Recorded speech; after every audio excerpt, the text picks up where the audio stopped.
देवी दुर्गा के 9 अवतारों में से दूसरा अवतार माता ब्रह्मचारिणी का है।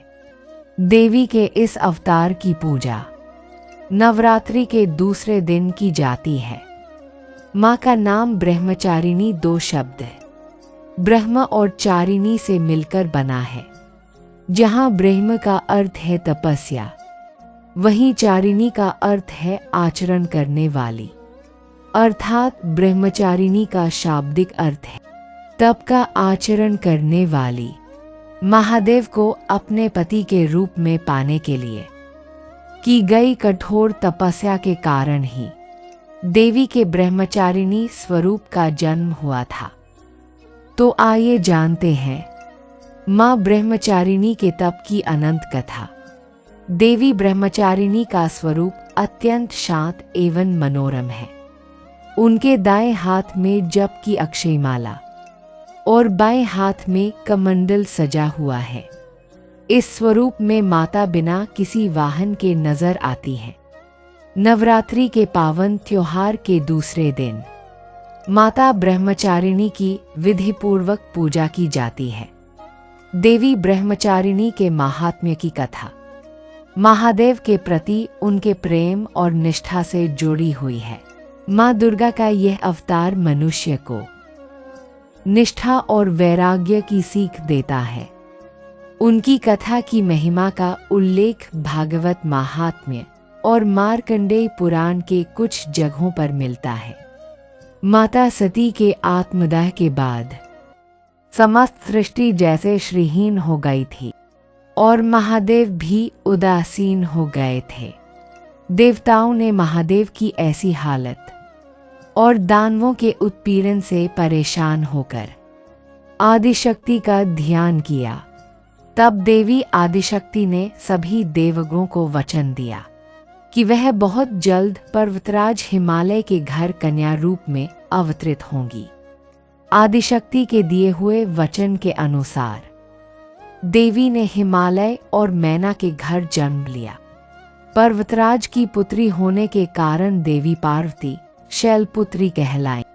ऐसी कहा जाता है कि एक बार हिमालय ने देवर्षि नारद से देवी पार्वती की जन्म पत्रिका को ठीक से देखने का निवेदन किया। देवर्षि ने देवी पार्वती की जन्म पत्रिका देखकर यह बताया, आगे जाकर वह त्रिलोक के स्वामी महादेव की संगिनी बनेंगी। जब इस बात का पता देवी पार्वती को चला तो उन्होंने वन में जाकर महादेव की कठोर तपस्या करना शुरू कर दिया।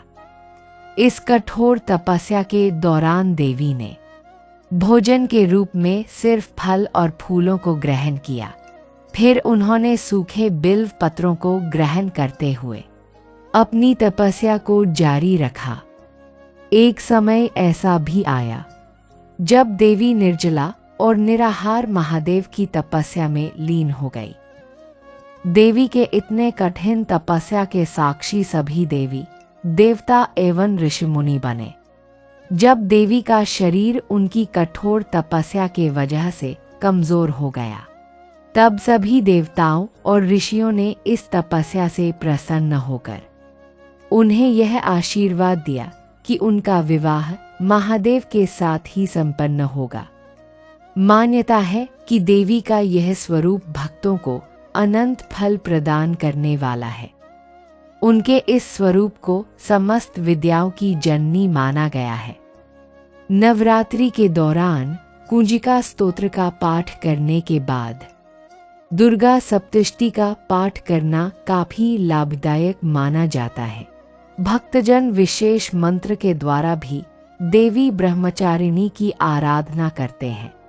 माता ब्रह्मचारिणी की आराधना का मंत्र है ओम देवी ब्रह्मचारिण्य नाम, अर्थात जिन देवी का ओमकार स्वरूप है उन सर्वोत्तमा देवी ब्रह्मचारिणी को हम सभी नमस्कार करते हैं। देवी दुर्गा के ब्रह्मचारिणी अवतार की कहानी हमें ये सीख देती है कि तप, त्याग, सदाचार, परिश्रम और संयम का मनुष्य के जीवन में कितना महत्व होता है। जिस प्रकार अत्यंत मुश्किल परिस्थितियों में भी देवी ब्रह्मचारिणी ने अपनी तपस्या का पथ नहीं छोड़ा, उसी प्रकार मनुष्य को भी परिश्रम का पथ नहीं छोड़ना चाहिए।